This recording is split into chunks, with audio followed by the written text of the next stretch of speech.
Praise lord అండి. ప్రభువైన యేసుక్రీస్తు నామంలో మీ అందరికీ కూడా వందనాలు. మరి పరిశుద్ధ గ్రంథంలో నుంచి కొన్ని మాటలు మనం ధ్యానించుకుందాం. విధేయత కలిగినప్పుడు దేవుడిచ్చిన జయం ఎలా ఉంటుంది?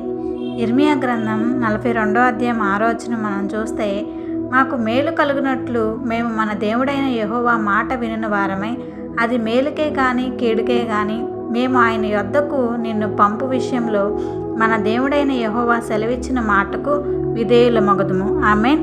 చూడండి, దేవునికి మనం లోబడి ఉండడమే విధేయత అండి. మరి బైబిల్లో కొన్ని వచనాలు మనం చూస్తే, యోహాను సువార్త 2వ అధ్యాయం 1 నుంచి 7 వచనాలు చూస్తే, కానాను ఊర్లో ఒక వివాహం జరిగిందండి. మరి యేసుప్రభు తల్లి కూడా అక్కడ ఉన్నారు.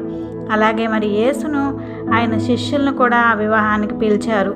మరి అక్కడ ద్రాక్షరసం అయిపోయినప్పుడు యేసు తల్లి ఆయనతో, వారి దగ్గర ద్రాక్షరసం లేదు అంటదండి. మరి యేసుప్రభు ఆమెతో, నా సమయం ఇంకా రాలేదు అన్నాడు. ఆయన తల్లి పనివారితో, మీతో ఆయన చెప్పింది చేయండి అంటది. మరి యేసుప్రభు ఈ బాణల నిండా నీళ్లు పోయండి అన్నప్పుడు మరి బాణల అంచుల వరకు కూడా నీళ్లు నింపారండి. మరి అక్కడ ఎవ్వరూ కూడా ప్రశ్నించలేదు. మరి చూడండి, దేవుని యొక్క మాటకు వారంతా కూడా విధేయత చూపించారు. దేవుడు అక్కడ గొప్ప అద్భుత కార్యం చేశాడు. నీటిని ద్రాక్షరసంగా మార్చాడు. చూడండి ఎంత అద్భుత కార్యం దేవుడు అక్కడ చేశాడు.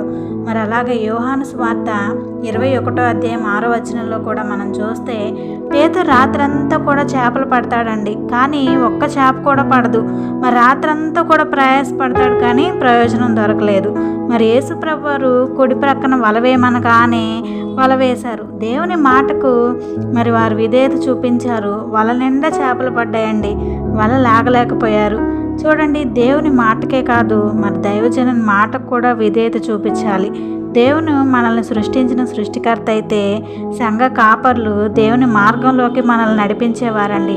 బైబిల్లో చూస్తే 2 రాజుల గ్రంథం 4వ అధ్యాయం 4 నుంచి 7 వచనాలు చూస్తే, భర్త చనిపోయిన ఒక స్త్రీ ఎలీషాను చూసి మొరపెట్టుకుందండి. నీ సేవకుడైన నా భర్త చనిపోయాడు, ఆయనకి యెహోవా అంటే భయభక్తులు అని మీకు తెలుసు కదా. నాకు 2 కుమారులు, అప్పిచ్చిన వాడు వచ్చి వారిని బానిసలుగా తీసుకుపోవాలని ఉన్నాడు అన్నప్పుడు మరి ఎలీషా అంటాడు, నేను నీకేం చేయాలి? నీ ఇంట్లో ఏముందో నాకు చెప్పు. నీ దాసురాలైన నా ఇంట్లో మరి ఒక జాడి నిండా నూనె తప్ప ఇంకేం లేదు అంది. ఎలీషా అంటాడు, నీవు బయటకు వెళ్ళి నీ పొరుగు వారి దగ్గర ఖాళీ పాత్రలు దొరకగలిగినని తీసుకో.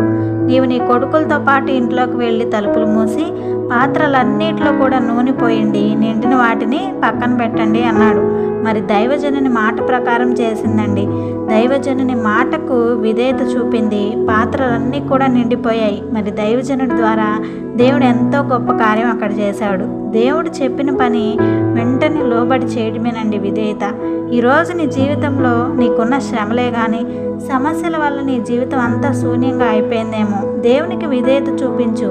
పేతురు జీవితంలో కార్యం చేసిన దేవుడు, మరి కానా విందులో కార్యం చేసిన దేవుడు ఈరోజు నీ జీవితంలో కూడా కార్యం చేస్తాడు. దేవునికి ఏ విధంగా విధేయత చూపించావో మరి నీ ఆత్మీయ తండ్రి అయిన దైవజనుడు కూడా విధేయత చూపించు. దేవుడు చేసే గొప్ప అద్భుత కార్యాలు నీ జీవితంలో ఖచ్చితంగా చూస్తావు. ఆమేన్. God bless you.